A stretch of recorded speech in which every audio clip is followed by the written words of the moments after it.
আসসালামু আলাইকুম রহমতুল্লাহি ওবরাকাতুহ। দর্শক সবাই কেমন আছেন? আশা করছি সবাই অনেক অনেক ভালো আছেন। আলহামদুলিল্লাহ, আল্লাহ রহমতে আমি অনেক ভালো আছি। দর্শক, আজকে আপনাদের সামনে যে বিষয় নিয়ে আমি এসেছি সেটা হলো জানাজা ও তার নামাজ। আমরা বিভিন্ন সময় বিভিন্ন ভুল করে থাকি জানাজার নামাজের ক্ষেত্রে এবং মুর্দারকে গোসল করানোর ক্ষেত্রে, কবরে রাখার ক্ষেত্রে, কিংবা তিনি যখন মারা যাবেন ওই সময় ইমাম সাহেব তার সাথে অনেক ভুল করে, অনেক মাধ্যমে আর কি সেটা ভুল হয়ে থাকে। তো সেই ভুলগুলো নিয়ে আপনাদের সামনে আলোচনা করব। জানাজার নামাজ কীভাবে পড়তে হয়, নামাজ কীভাবে পড়তে হয় এবং বিস্তারিতভাবে আলোচনা করার চেষ্টা করবো ইনশাআল্লাহ তাআলা। দর্শক, কথা না বাড়িয়ে আপনাদের আলোচনার মধ্যে চলে যাচ্ছি। আলোচনায় যাওয়ার আগে সকলের কাছে অনুরোধ জানাচ্ছি, সকলে ভিডিওটিতে একটা লাইক করে দিবেন, কমেন্টে আপনার মূল্যবান মতামত জানাবেন। যদি কোনো প্রশ্ন থেকে থাকে অবশ্যই আপনারা জানাবেন। ওই প্রশ্নের আলোকে একটা মাসালার আলোকে একটা ভিডিও বানানোর চেষ্টা করবেন ইনশাআল্লাহ তাআলা। পাশাপাশি সাবস্ক্রাইব করে দেবেন। তো আলোচনায় চলে যাচ্ছি।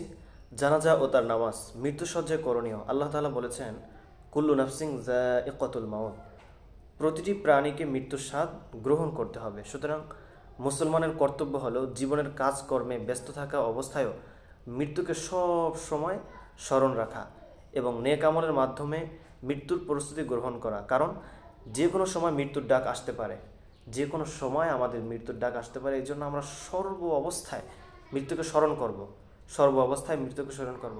না জানি আমার কোন সময় মৃত্যু এসে যায়। তোমার সামনে যখন কারো মৃত্যু আলামত শুরু হয়ে যায়, তখন সুন্নাত এই যে তুমি তাকে কিবলামুখী করে ডান কাতে শোয়াবে। কেউ যদি মৃত্যুর শয্যায় হয় তাহলে তাকে কেবলামুখী করে ডান কাতে শোয়াবে। চিৎ করেও শোয়াতে পারো যদি তাতে আরাম হয়। তখন পা দুটো কেবলার দিকে থাকবে এবং মাথা একটু উঁচু করে নেবে যাতে চেহারা কেবলামুখী হয়। তারপর কালিমায়ে শাহাদাতের তালকিন করবে। আশহাদু আল্লা ইলাহা ইল্লাল্লাহু ওয়া আশহাদু আন্না মুহাম্মাদান আবদুহু ওয়া রাসূলুহু। অর্থাৎ তুমি নিজে তার সামনে একটু আওয়াজ করে কালিমায়ে শাহাদাত পড়বে যাতে সে শুনতে পায়। তবে তাতে কালিমা পড়তে বলবে না, কেননা তখন তো খুব কষ্টের সময়, বলা যায় না, তার মুখে অন্য কথা এসে যেতে পারে। নবী সাল্লাল্লাহু আলাইহি ওয়াসাল্লাম বলেছেন, লাকিনু মাউতাকুম লা ইলাহা ইল্লাল্লাহ, তোমরা তোমাদের মরণাপন্নকে কালিমার তালকিন করো। মৃত্যুসজ্জায় শরীয়ত ব্যক্তির কাছে বসে সূরা ইয়াসিন তেলাওয়াত করা মুস্তাহাব। তো আমরা কি জানলাম? যখন কেউ মৃত্যু সজ্জায় সজ্জিত হয়ে যায় তখন তার পাশে বসে কালিমা পড়া, তাকে এরকম বলা না যে কাকা দাদা আপনি কালিমা পড়ুন, লা ইলাহা ইল্লাল্লাহ মুহাম্মাদুর রাসূলুল্লাহ, আপনি পড়েন, এরকম না করা। হয়তোবা এই অবস্থায় যখন কোনো মানুষের মৃত্যুর শয্যায় সজ্জিত হয়, মৃত্যুর অবস্থায় যখন মানুষ থাকে, তখন শয়তান ধোঁকা দিতে থাকে। শয়তান চায় যে আল্লাহর বান্দাকে শয়তান জাহান্নামে নিতে চায়। শয়তান চায় এই মানুষটা বেঈমান হয়ে মারা যাক। শয়তান চায় এই মানুষটা মৃত্যুর পরে জাহান্নামে যাক, কবরের আযাবে তিনি আগুনের মধ্যে পুড়ে ছাই হয়ে যাক। এটা শয়তান চায়। শয়তান মানুষের তো কোনো কল্যাণ চায় না। শয়তান তো সবসময় মানুষের সবসময় ক্ষতি চায়। কিন্তু আজ আমরা শয়তানের বন্ধু হয়ে গিয়েছি। তো কি বলা হয়েছে যে হুজুররা তার কাছে গিয়ে কালিমা তাকে বলবে না যে আপনি কালিমা পড়ুন, আপনি কালিমা শাহাদাত পড়ুন, আপনি পড়ুন লা ইলাহা ইল্লাল্লাহ, এরকম না করা। তার পাশে বসে নিজে নিজে পড়া। যেমন কালিমা শাহাদাত আশহাদু আল্লা ইলাহা ইল্লাল্লাহ, তার পাশে বসে আস্তে আস্তে যেন তারটা শুনে পড়তে পারে। কেননা এটার কারণ হলো তার মুখ থেকে যদি এমন কিছু বের হয়ে আসে যেটার কারণে তিনি বেঈমান হয়ে মারা যাবে। তো এই জন্য আমরা কি করব? মৃত্যু ব্যক্তির পাশে বসে আমরা কালিমা পড়তে থাকবো। আমরা তাকে বলবো না যে আপনি পড়ুন কাকা, আপনি পড়ুন দাদা, আপনি পড়ুন নানা, আপনি পড়ুন দাদি, কাকি, খালা। আমরা তাকে এরকম বলবো না যে আপনি পড়ুন না। আমরা কি করব? তার পাশে বসে আমরা পড়তে থাকবো। সেটা যে কেউ হোক, সেটা যদি আপনি হন, আপনি যদি হুজুর হন, যে কোনো হুজুর হোক, কিংবা যে কোনো ব্যক্তি হোক।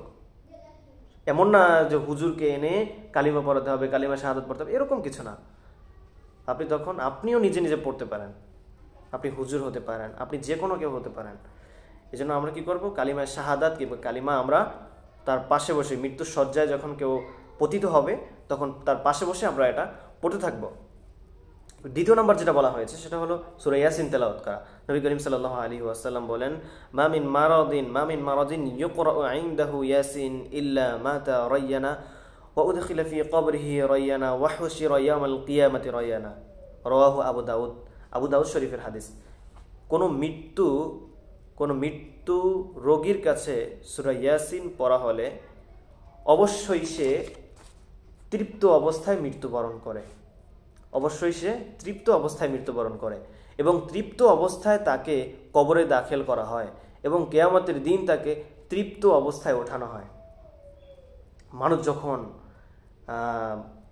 কৃষি কাজ করে, মানুষ যখন বিলের মধ্যে, ক্ষেতের মধ্যে যখন মানুষ কাজ করে, কৃষকরা কাজ করার পর মানুষ যখন ঘামিয়ে যায়, মানুষ যখন অনেক গরম হয়ে যায়, অনেক তৃষ্ণার্ত হয়ে যায়, তখন এই কাজ শেষ করে এসে বাসায় যখন আসে, যখন কল থেকে ভালো করে চাপিয়ে এক গ্লাস পানি যখন খায়, ঠান্ডা পানি, তখন তিনি যেমনিভাবে তৃষ্ণার্ত ব্যক্তি যেভাবে পানি পান করলে খুব একদম তৃপ্ত ভরে পান করতে পারে, খুব ভালো লাগে, তৃপ্ত ভরে তিনি যেভাবে পান করতে পারে, ঠিক তদ্রূপ একজন ব্যক্তির পাশে বসে যদি আপনি সূরা ইয়াসিন তেলাওয়াত করেন, মৃত্যুর শয্যায় তিনি আছেন, মৃত্যুবরণ করবেন, ওই অবস্থায় যদি আপনি তার পাশে বসে সূরা ইয়াসিন তেলাওয়াত করতে পারেন, ঠিক তদ্রূপ ওই মৃত্যু ব্যক্তিও তৃপ্তি সহকারে তৃপ্ত অবস্থায় মৃত্যুবরণ করবে এবং তৃপ্ত অবস্থায় তাকে কবরে রাখা হবে, কবরে দাখিল করা হবে এবং কিয়ামতের দিন তাকে তৃপ্ত অবস্থায় ওঠানো হবে, অর্থাৎ তার কোনোরূপ কষ্ট হবে না। এটা আমরা সকল লক্ষ্য করব। আমাদের যাদের বাবা মা, দাদা দাদু, নানা নানু, ভাই বন্ধু, আত্মীয় স্বজন অথবা এলাকাবাসীর যে কেউ হোক না কেন, আমরা সূরা ইয়াসিন তেলাওয়াত করব। এটা মৃত্যুর আগে, কিন্তু মৃত্যুর পরে, গোসলের আগে মৃত্যু ব্যক্তির পাশে বসে সূরা ইয়াসিন তেলাওয়াত করা অথবা কোরআন তেলাওয়াত করা মাকরুহ। এই বিষয়ে সামনে আলোচনা করবো ইনশাআল্লাহ। গোসলের আগে তোমার প্রিয় মানুষটি যখন মারা গেল, তখন তুমি তার চোখ দুটি বন্ধ করে দাও। প্রথম কাজ হলো তার চোখ দুটি বন্ধ করে দিতে হবে এবং একটি কাপড় দিয়ে মাথার উপর থেকে চোয়াল দুটি বেঁধে দাও যাতে মুখ খোলা না থাকে। অনেকে যখন মারা যায় মুখ হা করা থাকে, তখন কি করতে হবে, এই মাথা থেকে এই চোয়াল পর্যন্ত গামছা দিয়ে কিংবা ওড়না দিয়ে, যদি মহিলা হয় গামছা দিয়ে আমরা কি করব, বেঁধে দেব যাতে এটা মুখটা আটকানো থেকে যায়। এরপরে যেই কাজ, চোখ দুটি বন্ধ করার সময় তুমি এই দোয়া পড়বে, বিসমিল্লাহি ওয়া আলা মিল্লাতি রাসূলিল্লাহি সাল্লাল্লাহু আলাইহি ওয়াসাল্লাম, আল্লাহুম্মা ইয়াসসির আলাইহি আমরাহু ওয়াসাহহিল আলাইহি মা বা'দাহু ওয়া আস'িদহু বিলিকাইহি ওয়াজআল মা খারাজা ইলাইহি খায়রাম মিম্মা খারাজা মিনহু। আল্লাহর নামে এবং আল্লাহর রাসূলের মিল্লাতের উপর তার চোখ দুটো বন্ধ করছি। হে আল্লাহ, তার যাত্রা তার জন্য সহজ করে দিন এবং তার পরবর্তী অবস্থা তার জন্য আসান করে দিন এবং আপনার মিলন দ্বারা তাকে সৌভাগ্যবান করুন এবং তার গন্তব্যের স্থানকে তার রওনার স্থানের চেয়ে উত্তম করুন। এই যে আরবিটা বলা হলো, এই আরবি ইবারতের অর্থ হলো এটা। তারপর দুহাত বুকের উপর না রেখে দুপাশে সোজা করে রেখে দাও। দুহাত বুকের উপর না রেখে দুই হাত সোজা করে রেখে দিতে হবে। এরপরে যে কাজ সেটা হলো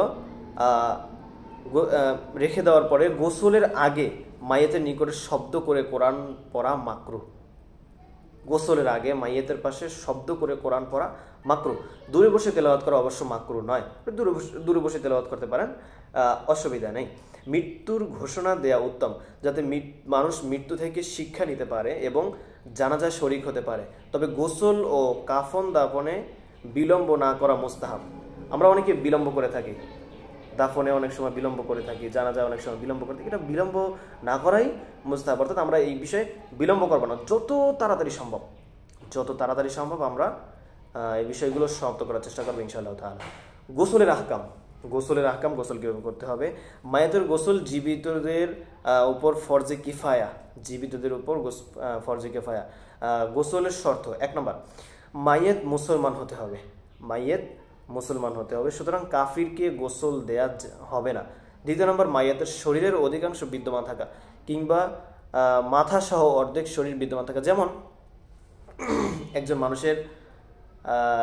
মানুষকে হত্যা করা হয়েছে, তাকে এমনভাবে টুকরো টুকরো করা হয়েছে যে তার শরীরের অর্ধ অংশই তার শরীরে নেই, কিংবা তার মাথা নেই। তার মাথা যদি না থাকে তাহলে সেটা গোসল দেওয়া যাবে না। তাহলে যদি এরকম হয় যে শরীরের অর্ধ অংশ আছে মাথা সহ যদি অর্ধ অংশ থাকে তাহলে গোসল দেওয়া যাবে। এমন যদি হয় যে মাথা নেই কিংবা মাথা ছাড়া অর্ধ অংশ নেই, তাহলে গোসল দেওয়া যাবে না। তৃতীয় নম্বর, শহীদ না হওয়া। শহীদের সম্মানে যে তাকে গোসল ছাড়া তার রক্তমাখা কাপড়েই দাফন করা হবে। যদি কেউ শহীদ যদি কেউ হয় তাহলে তার রক্তমাখা কাপড়ে তাকে গোসল দেওয়া যাবে না, তার রক্তমাখা কাপড়ে সেভাবেই তাকে দাফন করতে হবে। শিশু যদি পূর্ণ দেহ নিয়ে দুনিয়াতে আসে, মৃত্যু অবস্থায় হলেও তাকে গোসল দেওয়া হবে। শিশু যদি পূর্ণ দেহ নিয়ে দুনিয়াতে আসে, মৃত্যু অবস্থায়ও হলেও তাকে গোসল দেওয়া হবে এবং তার জানাজা করা হবে। গোসলের তরিকা, গোসল কিভাবে করবো? আমরা যারা গোসল দিয়ে থাকি, আমরা অনেক সময় বিভিন্ন ভুল করে থাকি। আমরা না জানার কারণে এগুলো করে থাকি, আমরা জানি না। আমাদেরকে কেউ কি জানাবে? এরকম কোনো লোক আছে যারা জানাবে? এরকম কোনো লোককেও আমরা পাই না, কিংবা আমরা তো জানতেও চাই না। এই জন্য এই ভিডিওর মধ্যে আমরা অবশ্যই জানতে পারবো গোসলের নিয়ম। আমরা গোসলে অনেক সময় ভুল করে থাকি। তো এখানে যেটা বলা হবে, এটা শোনার পরে আপনার ভুল আপনি সংশোধন করে নেবেন, যে মৃত্যু ব্যক্তিকে কিভাবে গোসল করাতে হবে। গোসল দেওয়ার খাটটিকে প্রথমে 3 বার ধূপ দাও এবং মাইয়াতকে ওই খাটে শোয়াও। ধূপ আমরা বিভিন্ন ধোঁয়ার মাধ্যমে আমরা যেটা জানতে পারি, ধোঁয়া, সেটা দিয়ে যেটার উপরে রাখা হবে, যেটার উপরে রেখে গোসল দেওয়া হবে, ওটাই ধূপ দিতে হবে, যাতে অন্য কোনো জীবাণু থাকলে সেই জীবাণুগুলো যেন মারা যায়। সেজন্য প্রথমে কি করতে হবে? ধূপ দিতে হবে, মাইয়াতকে ওই খাটে এরপরে মাইয়াতকে ওই খাটে শোয়াতে হবে। তারপর একটি কাপড় দ্বারা তার সতর ঢাকার ব্যবস্থা করে দাও এবং যে কাপড়ে মারা গেছে তা সরিয়ে ফেলো। এরপরে নামাজের মতো করে তাকে অজু করাও। আমরা করাই কিনা জানি না, আমরা কিভাবে গোসল করাই আমরা ভালো করেই জানি। আমরা যারা গোসল করাই আমরা ভালো করে জানি কীভাবে গোসল করাই। তো এখান থেকে আমরা জেনে নেব। আপনার যদি কোনো ভুল থেকে থাকে এখান থেকে সংশোধন করার চেষ্টা করবেন ইনশাআল্লাহ তাআলা। তারপর নামাজের মতো করে তাকে অজু করাও, তবে কুলি ও নাকে পানি দেওয়ার পরিবর্তে ভেজা কাপড় দিয়ে মুখ ও নাকে মুছে দাও। কুলি এবং নাকে পানি দেওয়ার পরিবর্তে ভেজা কাপড় দিয়ে মুখ এবং নাক মুছে দাও। এটা হলো তরিকা, অর্থাৎ গোসলের যেই সুন্নাত তরিকা রয়েছে সেই তরিকা। তারপর বড়ই পাতার ফুটানো পানি শরীরে ঢেলে দাও এবং ময়লা বিদরক খিতমি বা হালাল সাবান দিয়ে মাথা ও দাড়ি ধুয়ে দাও। বড়ই পাতা না পেলে শুধু পানি যথেষ্ট। তারপর বাম কাতে শুইয়ে ডান পাশ থেকে পানি ঢালো। অর্থাৎ প্রথমে আপনার কর্তব্য হলো ডান কাতে প্রথমে পানি ঢালতে হবে। ডান কাঁধে প্রথমে পানি ঢালতে হবে। বাম কাঁধে শুয়ে ডান কাঁধে প্রথমে পানি ঢালতে হবে। এরপরে পানি যেন নিচ পর্যন্ত পৌঁছে যায়। তারপর ডান কাঁধে শুয়ে বাম পাশ থেকে পানি ঢালো, পানি যেন নিচ পর্যন্ত পৌঁছে যায়। তারপর মাইয়াতকে বসার মতো করে তোমার সাথে হেলান দিয়ে রাখো এবং মাইয়াতের পেটে কোমলভাবে চাপ দাও। তোমার গায়ে হেলান দিয়ে তার পেটে কোমলভাবে চাপ দিয়ে মুছে দাও। যদি কোনো নাজাসাত বের হয় তবে তা একটি কাপড় দিয়ে মুছে দাও এবং শুধু ওই জায়গাটুকু ধুয়ে দাও, পুরো গোসল দোহরানোর দরকার নেই। যদি এরকম হয়, যদি আপনি পেটে যখন চাপ দিয়েছেন তার নাপাকি বের হয়েছে কিংবা নাজাসাত বের হয়েছে, তখন কি করতে হবে? ওই জায়গাটুকু মুছে দিতে হবে এবং ধুয়ে দিতে হবে। পুরো শরীর আর গোসল করাতে হবে না। তো এই বিষয়গুলো আমরা খুব ভালোভাবে খেয়াল রাখার চেষ্টা করব ইনশাআল্লাহ। এরপরে পুরো গোসল দোহরানোর দরকার নেই। এরপরে শুকনো কাপড় দিয়ে শরীর মুছে দাও যেন কাফন ভিজে না যায়। এবার মাইয়াতের মাথায় ও দাড়িতে হানুত সুগন্ধি মেখে দাও এবং সিজদার অঙ্গগুলোতে কর্পূর মেখে দাও। মাইয়াতের নখ ও চুল কাটবে না এবং চুল ও দাড়ি আঁচড়াবে না। আমরা এই ভুলগুলো অনেকে করে থাকি। মায়েদের নখ যদি বড় থাকে আমরা কি করি, সেই নখগুলো কেটে দেই। তার যদি দাড়ি আঁচড়ানো লাগে, মাথা আঁচড়ানো লাগে, আমরা কি করি, মাথা আঁচড়িয়ে দেই, দাড়ি না, এটা করা যাবে না, এ বিষয় করা যাবে না, এটা ভুল। আসল তরিকা হচ্ছে মায়েদের নখ চুল কাটবে না এবং চুল ও দাড়ি আঁচড়াবে না। কাফনের বয়ান, খুবই সংক্ষিপ্ত আলোচনা। কাফনের বয়ান, মাইয়েতকে কাফন দেয়া ফরজে কেফায়া, মাইয়েতকে কাফন দেওয়া ফরজে কেফায়া, সমস্ত শরীর ঢাকার পরিমাণ কাফন দ্বারা ফরজে কেফায়া আদায় হয়ে যায়। মায়েতের নিজস্ব সমগ্র মাল থেকে কাফনের ব্যবস্থা করা হবে। মায়েতের যদি নিজস্ব টাকা থাকে তাহলে নিজস্ব টাকা দিয়ে করতে হবে, নিজস্ব মাইয়েতের, যিনি মারা গিয়েছেন তার কাফনের ব্যবস্থা করা হবে। কাফনের খরচ ঋণ, ওসিয়াত ও মিরাসের ওপর অগ্রবর্তী হবে, কেননা কাফন হলো মাইয়েতের প্রয়োজন, মাইয়েতের যেহেতু প্রয়োজন সেহেতু তার মাল দিয়ে এটা করতে হবে। মাইয়েতের মাল না থাকলে জীবিত অবস্থায় তার উপর যাদের ভরণ পোষণ জরুরি ছিল তারা কাফনের খরচ বহন করবে। তাদের কারো মাল না থাকলে বাইতুল মাল থেকে খরচ করা হবে। বাইতুল মাল থেকে সম্ভব না হলে সক্ষম মুসলমানদের উপর ওয়াজিব হবে। অর্থাৎ যদি কোনো জায়গায় যদি না থাকে তখন মুসলমানদের জন্য এটা উপর ওয়াজিব হবে। কাফনের 3টি স্তর, যথা সুন্নাত কাফন, কিফায়া কাফন এবং জরুরতের কাফন। পুরুষের সুন্নাত কাফন 3টি, কামিজ, ইজার ও লিফাফা। পুরুষের জন্য কিফাফা কাফন হলো ইজার ও লিফাফা, এর কম হওয়া মাকরুহ। জরুরতের কাফন হলো ওই পরিমাণ যা জরুরতের সময় পাওয়া যায়, হোক না তা সতর ঢাকার পরিমাণ। কাফনের কাপড় সুতি ও সাদা হওয়া উত্তম, কাফনের কাপড় সুতি এবং সাদা হওয়া উত্তম। ইজারের মাপ হলো মাথার উপর থেকে পায়ের শেষ পর্যন্ত, আর লিফাফা ইজার থেকে 1 হাত লম্বা হবে, আর কামিজ হবে গলা থেকে পা পর্যন্ত, তবে কামিজের হাতা হবে না। স্ত্রীলোকের সুন্নাত কাফন 5টি, লিফাফা, ইজার, কামিজ, ওড়না ও খিরফা। স্ত্রীলোকের কিফায়া কাফন 3টি, ইজার, লিফাফা ও ওড়না। আর জরুরতের কাফন হলো ওই পরিমাণ যা জরুরতের সময় পাওয়া যায়। খিরকা কাপড়ের টুকরো বুক থেকে উরু পর্যন্ত হওয়া উত্তম, তবে বুক থেকে নাভি পর্যন্ত হলেও চলে। দর্শক, এবার আমরা জানবো কাফন পরানোর তরিকা, কাফন কিভাবে পরাতে হবে। আমরা অনেকেই জানি না এই বিষয়ে, আমরা অনেকে ভুল করে থাকি। তুমি তোমার প্রিয়জনকে কাফন পরানোর আগে তাতে 3 বার ধূপ দাও, তারপর প্রথমে লিফাফা বা চাদর বিছাও, তার উপরে হিজার রাখো, তার উপরে কামিজ রাখো, তারপর মাইয়াতকে রাখো।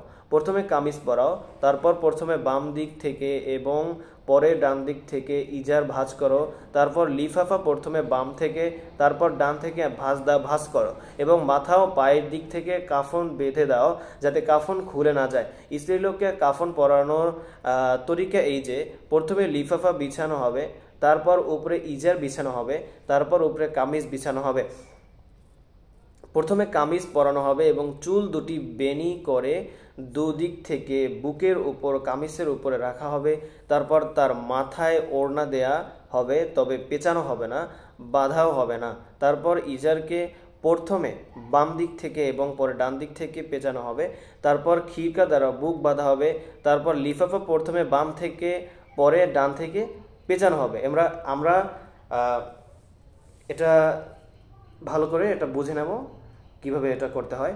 কয়েকটি মাসালা, যে মাসালাগুলো খুবই গুরুত্বপূর্ণ, আমরা যদি এই মাসালাগুলো না জানি খুব বিপদ হবে।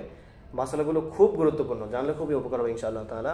1 নম্বর যে মাসালা রয়েছে সেটা হলো কাফনের কাপড় পাক হওয়ার শর্ত এবং সাদা হওয়া উত্তম। পুরুষের রেশমি কাপড়ের কাফন জায়েজ নেই, কেননা জীবিত অবস্থায় রেশমি কাপড় ব্যবহার করা তার জন্য জায়েজ ছিল না। স্ত্রীলোকের কাফন রেশমি কাপড়ের হতে পারে। জীবিতদের মতো মাইয়েতের গোসলেও 3 বার পানি ঢালা সুন্নাত। পানিতে পাওয়া মৃতদেহকে গোসল দেওয়া ওয়াজিব, অর্থাৎ গোসলের নিয়তে পানিতে 3 বার মৃতদেহকে নাড়া হবে। 3, পুরুষকে এবং স্ত্রীলোককে গোসল দেবে। এর বিপরীত করা জায়েজ নয়, তবে স্ত্রী তার স্বামীকে গোসল দিতে পারে, কিন্তু স্বামী তার স্ত্রীকে গোসল দিতে পারে না। 4 নম্বর, স্ত্রীলোককে গোসল দেওয়ার জন্য পুরুষ ছাড়া কাউকে পাওয়া না গেলে পুরুষ তাকে শুধু তায়াম্মুম করাবে। মাহরাম হলে খালি হাতে, আর না মাহরাম হলে হাতে কাপড় পেঁচিয়ে। দর্শক, আমরা জানলাম আল্লাহ পাক রব্বুল আলামিন আমাদের সকলকে যেই বিষয়ে আপনাদের সামনে আলোচনা করা হয়েছে সঠিকভাবে জানাজার নামাজ কিভাবে কাফন করতে হবে, কিভাবে কাফনের কাপড় পরাতে হবে, সঠিকভাবে আপনাদের সামনে আলোচনা করা হয়েছে, কীভাবে গোসল করাতে হবে আলোচনা করা হয়েছে। আপনারা যদি না বুঝে থাকেন ইনশাল্লাহ ভিডিও ভালো করে দেখে নেবেন, শিখে নেবেন, সঠিকভাবে এই আমলগুলো এই কাজগুলো আমরা করার চেষ্টা করবো ইনশাআল্লাহ তাআলা। আল্লাহ পাক রব্বুল আলামিন আমাদের সকলকে সঠিক নিয়মে এই বিষয়গুলো করার তৌফিক দান করুক, আমিন। আসসালামু আলাইকুম ওয়া রাহমাতুল্লাহি ওয়া বারাকাতুহু।